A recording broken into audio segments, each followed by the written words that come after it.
What is oath of life? Iyi-uwa. Thank you. Oath of life bụ ihe mmadụ nwụrụ n'ụwa mbụ ya ka mmadụ ga-atụ. Enwere anya na-akpọ negative oath of life, wee ha na-akpọ positive oath of life. Mmadụ nwere ike ịṅụ iyi n'ụwa ya, n'ụwa otu ya abịa na-aga amụ ya n'obi ọgaranya, na ya ga-abụ prọfesọ, ịghọtara ya, ma ọ na ya ga-abụ dibịa na-agwọ ndị mmadụ ọya. Ihe ahụ positive ones. Mana enwere ndị ṅụrụ iyi ọjọọ.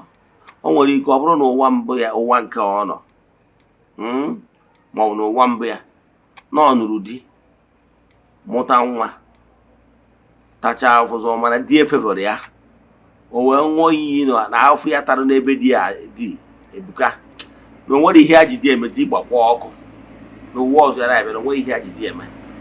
Ifuru okwu agwa okwu o kwuru pain. O nwere ike ọ bịazi ụwa kịta di ihe ọbụla bụ di a na-eme ọnụ ihe ọbụla bụ di ọ na-agba ọsọ. Ọ bụgo na di na-abịarị, she will refuse to accept. Ị na-ajụ ya ihe ọsị mba na ya dị scared. You know my nature of my work. Afụgo m nwa okorobịa nwoke dị 52 years, ọ nụbụrụ nwaanyị for the first time. Ọ nụbụrụ nwaanyị for the first time. Ịghọtara ya? Gịnị ka ọ na-eme? Ọ dị scared about getting married. O nwere ike ọ bụrụ na nwaanyị gbara ya ose n'ụwa mbụ ya, nwere ike ọ bụrụ na echiri ya anụ na nwere ike ọ bụrụ ndị nwunye ha na-etiti duka. Nwaanyị chiri ọnda ma ọ nụrụ nwaanyị ofevọrọ ya, o wee sị na ụwa ọzọ ya abịa, na o nwere ihe ya gbasara ịnụ nwaanyị. O kwuru ya na mwute. So ọtụtụ ndị mmadụ na-ekwu many things out of pain. And okwu ọbụla mmadụ kwuru mgbe ị nọ na pain, ma ọ bụ okwu ọbụla ị kwuru mgbe ị nọ n'ọṅụ, ọ na-adịkarị ile, because okwu ị kwuru oge ị nọ na pain na-carry vibration of anger. Mana onwe okwu ị kwuru n'ọṅụ na-carry this vibration of joy. So that vibrations na-enyere ha aka to propel them in the spiritual realm. So o nwere iyi ụfọdụ ndị mmadụ nwụrụ. O nwere ndị ṅụchara ya, o nwere nwa woman nọ onye na-akọrọ m akọ na-ebe akwa etu o si wee mụ ụmụazị ise. Ụmụazị ise as you speak now abandon their mother, na-asị na their mother bụ witch, because na o nwere ebe ofu onye n'ime ha jere wee gboro ha ụmụasị. Therefore ha na-etriti their mother as witch.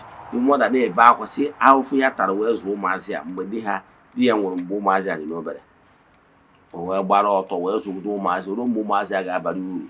Ụmụazị ya wee na-etriti nne ha shabili. So nwatakịrị a nwere onye dị etu a nwere ike isi na ụwa ọzọ ya abịa, na ya ma atada afọ ọbụla ịzụ nwa ma ọ bụ ịmụ nwa, ya bịa bichara onwe ya ndụ, ya anabara onwe ya. So enwere iyi ụwa, mana agbazi afọ amada exactly ihe ị ṅụrụ n'ụwa gị, ma ọ gwa na o nwere ndị ṅụrụ iyi ụwa na ha bịa ụwa ọzọ na ha ga-abụ dibịa, na ha ga na-azọ ndụ ndị mmadụ. O nwere ike ọ bịazi ụwa taa ọ chọrọzi imezu ya, o ruzie ebe that dibịa anwa dị ya n'akara aka n'akara ụwa ya, so n'ihe eji ọsaịnụ n'ụwa ya, a na-awụ ya n'afa. O mego n'enume a na dibịa na-awụ ya n'afa maka na ọ ṅụrụ iyi n'ụwa ọzọ ya bịara na ya ga-abụ onye ga na-azọ ndụ ndị mmadụ. So enwere iyi ụwa, enwere positive, enwere negative. Mana ọ dibịa na-agbara gị afa ya spiritualist ga-ama na ọ bụ positive one. Ọ bụ na positive one ọ activate ya etu anyị si eme na temple. Ọ bụ na negative one, you revise ya and superimpose ya with positivity. Yatago kwubie okwu ọzọ n'isi n'okwu maka okwu iyi aṅụrụ nke okwu ọnụ. So ị ga-erivise with okwu ọnụ. Yes. Daalụ.